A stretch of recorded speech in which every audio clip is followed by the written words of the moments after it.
Monday morning அழகான இயற்கையோடு எந்திரிச்சு நம்ம சூரியனுக்கும் நம்ம பறவைகளுக்கும் நம்ம வீட்டு பக்கம் வர அணிலுக்கும் குட் மார்னிங் சொல்லிவிட்டு சூடாக ஒரு காஃபி போட்டு குடிச்சிட்டு நம்ம வீட்டு அழகான செல்லங்களுக்கு ஃபுட்டு போட்டுட்டு ஃப்ரெஷ்ஷாக டே ரொட்டீன் ஸ்டார்ட் பண்ணியாச்சு. பிரேக்ஃபாஸ்ட்டுக்கு முட்டை தோசை போட்டு திருப்தியாக சாப்பிட்டுட்டு லன்ச்சு ப்ரிப்பேர் பண்ண ஸ்டார்ட் பண்ணிட்டேன். லன்ச்சுக்கு தட்டைப்பயிர் குழம்பு வைக்கலான்னு தான் ஒரு பிளான்.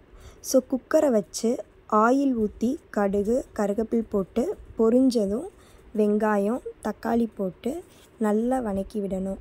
வதக்குனதுக்கப்புறம் மசாலாவுக்கு மஞ்சத்தூள், மிளகாய்த்தூள், மல்லித்தூள், மிளகுத்தூள், சீரகத்தூள் போட்டு நல்லா மசாலா பச்சை வாசனை போகிற வரைக்கும் நல்லா வதக்கி விடணும்.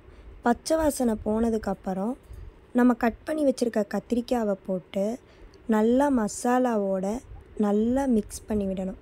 நல்லா மிக்ஸ் ஆனதுக்கப்புறம் நம்மளோட தட்டைப்பயிரையும் போட்டு நல்லா கிளறி விட்டு குக்கரை மூடி வச்சிடணும்.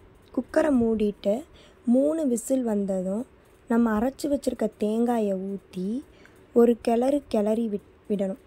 நல்லா கிளறினதுக்கப்புறம் நம்ம கரைச்சி வச்சுருக்க புளியும் ஊற்றி நல்லா 2-3 கொதிக்க விட்டு இறக்குனா நம்ம வீட்டு சுவையான தட்டைப்பயிர் குழம்பு ரெடி.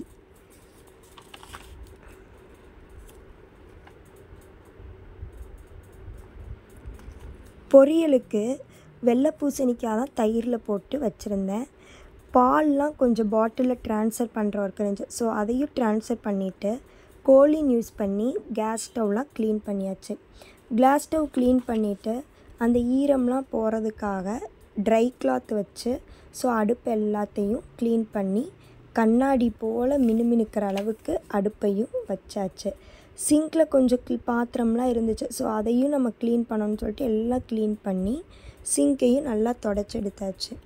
வீடு ஃபுல்லாக மாப் போடுற ஒர்க் இருந்துச்சு. ஸோ பெட்ரூமு, ஹாலு, கிச்சன் ஃபுல்லாக மாப் போட்டுட்டு டஸ்ட்பின்கெல்லாம் கவர் சேஞ்ச் பண்ணி டீப்பாயில் டிஷ்யூ கவர், ஹீட் பேட் எல்லாம் வச்சுட்டு வீடு முழுக்க ஒளி பிரகாசிக்க ஒரு கேண்டிலும் பொருத்தி நல்ல மணமாக இருக்க ஒரு சாம்பிராணி வச்சு டேவை பிளஸ்டு டேவாக வச்சாச்சு. இன்றைக்கி டே ரொட்டீன் எனக்கு இப்படி தான் இருந்துச்சு. உங்களுக்கு எப்படி இருந்துச்சுங்கிறத கமெண்ட் பண்ணுங்கள். அப்படியே மறக்காமல் சேனலையும் சப்ஸ்கிரைப் பண்ணிடுங்க. தேங்க்யூ ஃபார் வாட்சிங்.